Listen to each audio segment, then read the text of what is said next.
Bismillah. Qad aflaha man zakkaha. Qad aflaha. Kita ngaji yang betul ya, pakai ilmunya. Man zakkaha. Zakkaha. Ya. Pertama pakai qad. Qad itu kalau di ilmu nahwu namanya harfut tahqiq. Huruf yang menjamin kepastian. Ya, aflah dari kata falah. Ya, falah itu sukses dan bahagia. Kalau Anda buka kamus bahasa Inggris bahasa Arab, maka falah diterjemahkan success and happiness. Bukan sekedar bahagia, tapi ada suksesnya. Dia ada sukses saja disebut fauz namanya. Disebutkan derivasinya dalam Al-Qur'an 29 kali. Ya, ada faiz, ada fauzan, faizah, fauzi, itu sukses. Ya, fauzi, orang yang diharapkan sukses dalam hidupnya. Walaupun belum tentu bahagia. Ada faiz. Kalau bahagia saja, farah namanya. Farah. Orangnya farhan, perempuannya farah. Kalau ada yang namanya farhan, artinya orang yang diharapkan bahagia selama hidupnya. Bahagia, walaupun belum tentu sukses. Nah, Anda pilih mana? Kaya tapi gelisah atau miskin tapi tenang? Miskin tapi tenang. Oke, di antara yang kedua selalu ada alternatif yang ketiga. Kalau bisa kaya dan tenang, sukses dan bahagia, kenapa pilih salah satu dari yang dua tadi? Dan Allah Maha tahu, maka ditawarkan pilihan langsung yang ketiga, namanya falah. Falah itu sukses dan bahagia, kaya dan tenang. Kalau Anda genggam kebahagiaan itu, digenggam sukses itu, dan gak mau dilepas, maka dalam ilmu saraf tambahkan hamzah di depan kalimatnya. Asalnya falah begini, falah gini, tambahkan hamzah gini. Kalau tambahan satu huruf muncul di depan kalimat, maka harakat huruf yang pertama dari kalimat asal ini falah, fa, pindah ke sini. A harakatnya, fa. Karena pindah yang ini mati, sukun. Sukun, bulat. Karena ini sudah ada hamzah, maka di ilmu sharaf ilatnya ini hilang. Harakat tetap aflah. Falah, jadi aflah. Orang yang menggenggam dengan kuat kebahagiaan dan kesuksesan. Terjemahkan dengan ilmunya. Qad aflaha. Aku pastikan, kata Allah, ada orang yang akan menjamin kebahagiaan dalam hidupnya dan sukses dalam pekerjaannya. Jadi kalau beraktivitas dimanapun, ada masalah sebesar apapun, tenang aja. Kayak nggak ada pengaruh pada dirinya. Bukan nggak punya masalah, teman-teman. Punya masalah juga. Cuma masalah itu diberi rumus oleh Allah sehingga menjadi ringan. Bukan nggak berat, bukan nggak ada masalah. Jadi sebelum itu datang, dia sudah tahu ilmunya. Sehingga ketika datang, ringan aja dihadapi, seberat apapun. Ya, indah. Dan sukses dia. Dan ketika ada tantangan, dan Quran tidak pernah menyebut hambatan, tantangan. Ada tantangan dalam pekerjaan, dihadapi, tenang aja. Dan kesuksesan itu Allahu Akbar. Begitu seorang punya positive thinking, tenang jiwanya, maka setengah kesuksesan sedang dia genggam dalam tangannya. Bergerak, bergerak, bergerak, bergerak, bergerak. Allahu Akbar. Aflah. Siapa orang itu?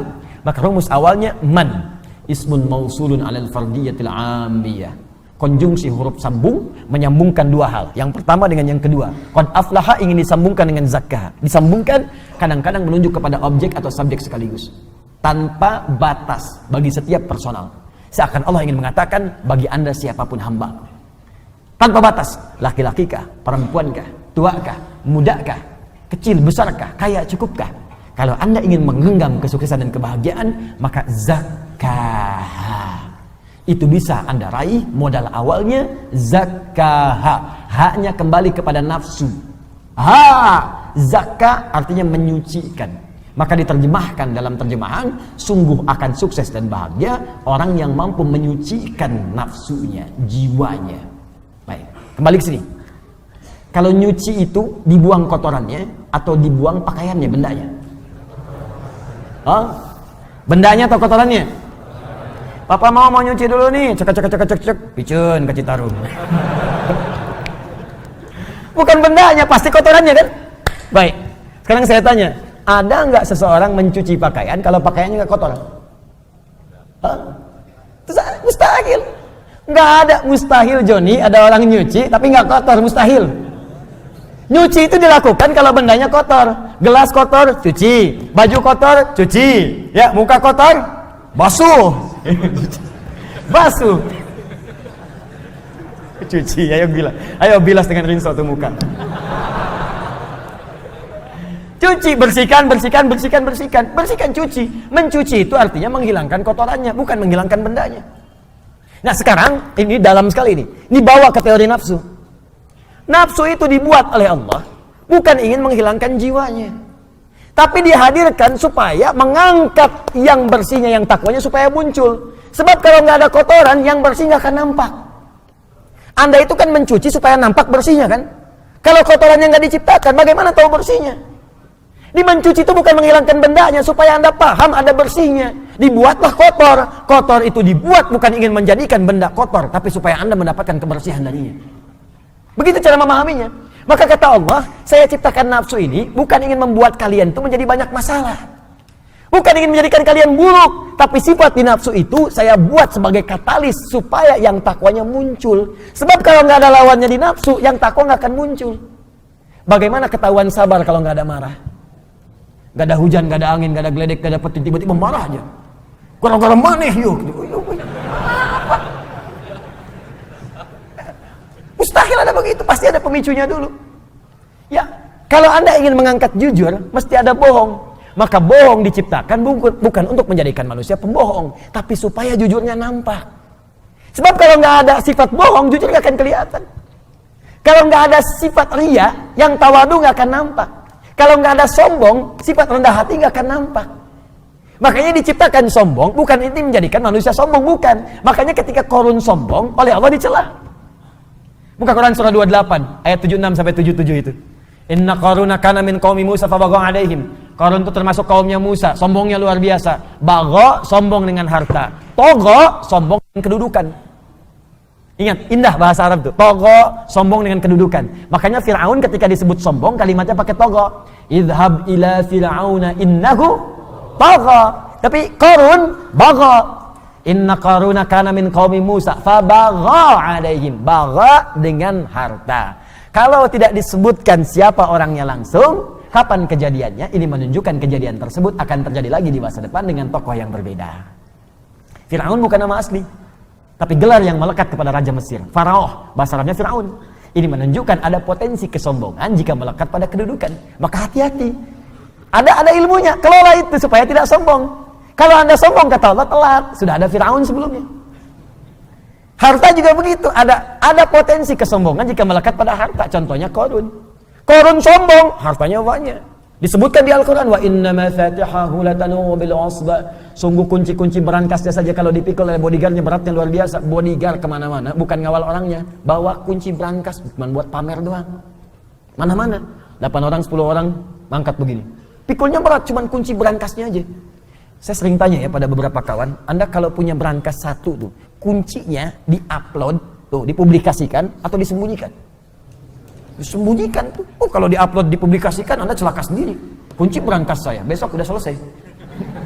Qarun tidak, saking banyak hartanya, bukan cuma di-upload, dibawa kemana-mana. Nih kuncinya nih, mau nyuri aja, ini ada bodyguard berat bawa kuncinya.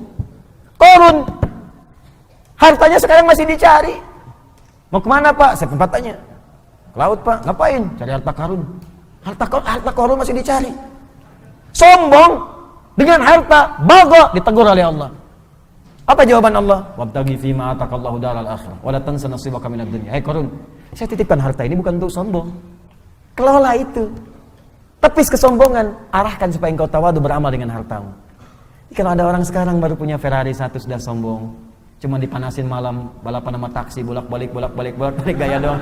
Telat.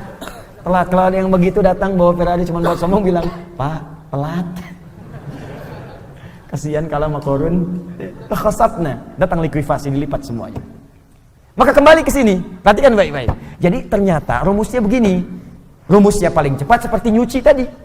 Diciptakan, dibuat yang kotor ini bukan menjadikan diri kita penuh dengan masalah dan supaya berulah, tidak, tapi supaya menjadi katalis supaya yang baiknya muncul.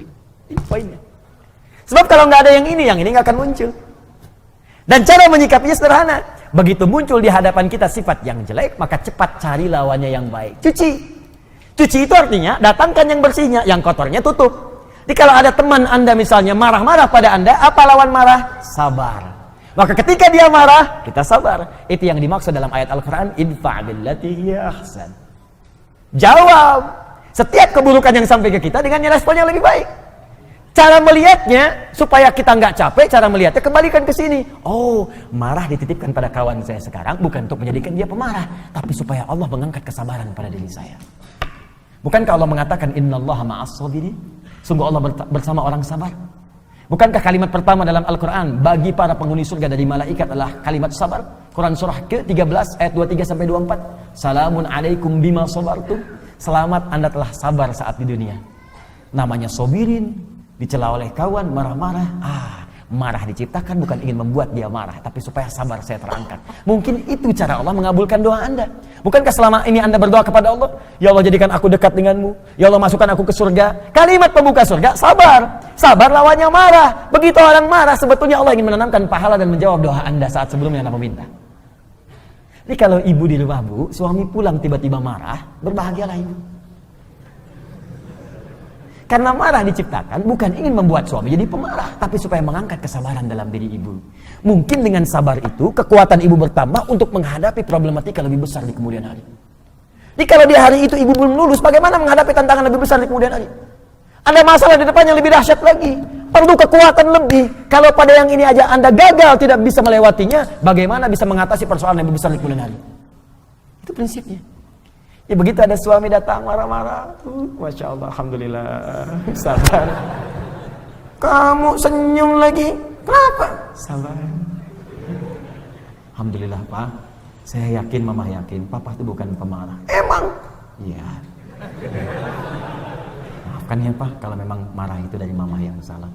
Semoga Allah muliakan kita, mengangkat kesabaran kita semua. Indah, selesai.